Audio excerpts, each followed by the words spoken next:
We started yesterday talking about a warning, and then we didn't talk about the warning. The Apostle Paul laid things out, and all of these things need to be looked at in context. But he's talking, and to go back to yesterday, he talks about how we all came from the same place, how we have the same spiritual fathers as Israel, how the spiritual fathers were in the cloud and in the sea, how we are all part or placed into Moses, and he talks about having spiritual food and talks about having a spiritual drink, which is Christ himself. And that brings us now to verse number 5. And he opens verse number 5 by saying this, nevertheless.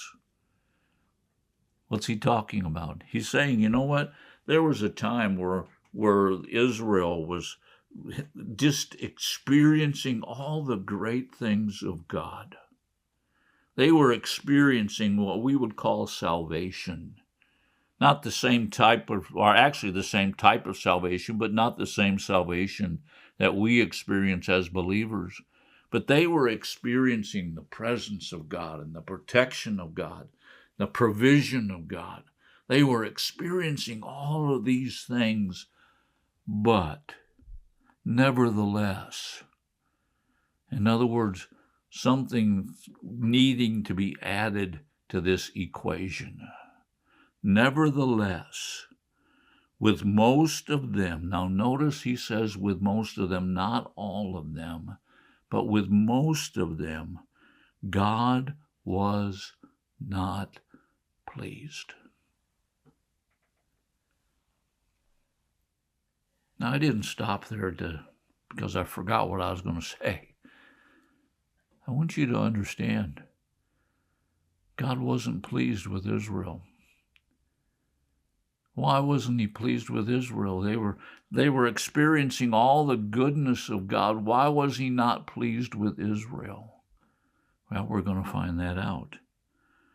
For they were laid low in the wilderness. What is he talking about, laid low in the wilderness? How many of you realize that because Israel did not enter the promised land by faith,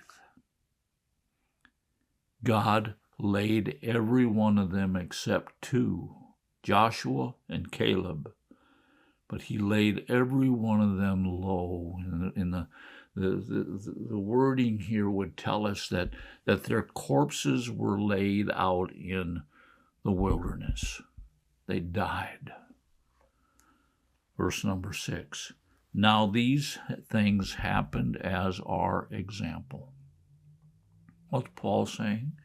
He's saying we need to understand that these things didn't happen just for the sake of happening, but they happened for our example. They happened so that we could learn something. And what is it that we're supposed to learn? So that we would not crave evil things as they craved them. You see, the problem with Israel was this. The problem with Israel was that they continued to crave the leeks and the onions of Egypt. They continued to crave other gods. Even there at Mount Sinai, they're seeing this wonderful display of God's presence with them. And what do? They make a golden calf. We're going to talk about that. Verse number 7 says this, do not be idolaters. What's an evil thing? The Apostle Paul's going to list several evil things here. Don't be idolaters, as some of them were. As it is written, the people sat down to eat and to drink and stood to play. What did they crave? What did they desire? They desired an idol. Now, the verse that the Apostle Paul quotes comes out of the book of Exodus, chapter 32, verse 6. One of the saddest stories of the Bible. Here is the children of Israel. They've experienced the presence of God. They've experienced the deliverance of God from Egypt. They've experienced the provision of God. But they come to Mount Sinai and they see the thunder and they see the lightning and they see the awesome presence of God. And what do? They say to Aaron, I don't think Moses is coming back. Make us a golden calf to worship. It boggles my mind. Hopefully it boggles yours too when you really understand the depth of this story. What are they saying? We need something to worship.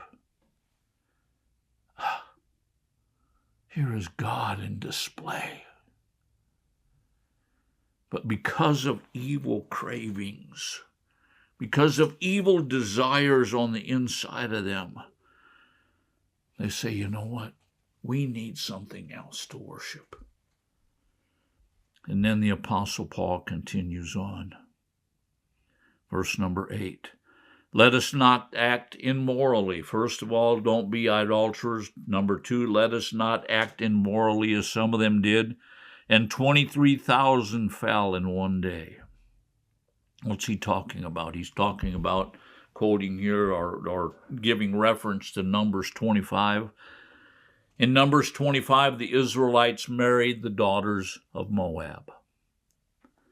They became Baal worshipers.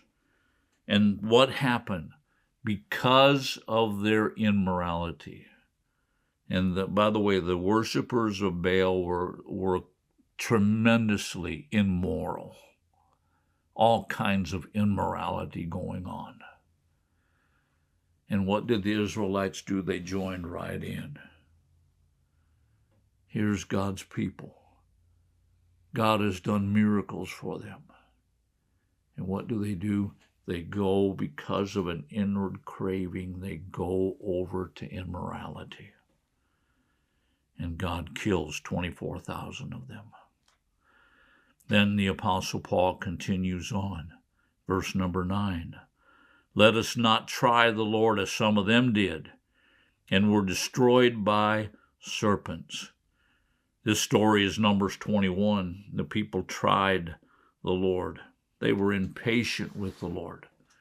They were saying things and about God's provision. They didn't like God's provision for them. They had a craving for more and more and more and more. And they were slapping God in the face, saying, God, you're not enough. And what happened? God caused death to the children of Israel. The Lord sent a fiery serpent to bite the people, and many of them died. What was the cure?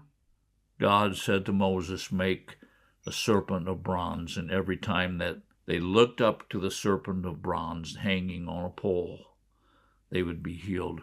That serpent represents Jesus taking our sin upon the cross. Bronze is always thought of as being judgment. And then the last thing that he says, and we're going to cover this before we close this session, he says, don't nor grumble as some did, and were destroyed by the destroyer.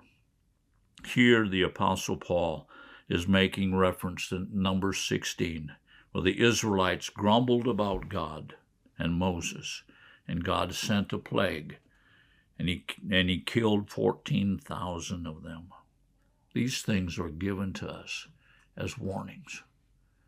Don't be grumblers. Don't allow immorality to come. Don't try the Lord. Don't worship idols. Worship the true God. These are warnings to us today as believers. I pray that you take these warnings to heart, not out of fear, but as a warning so that you will be alert, so that I will be alert. Thank you for watching. Join us again next week as we continue our study in the book of 1 Corinthians.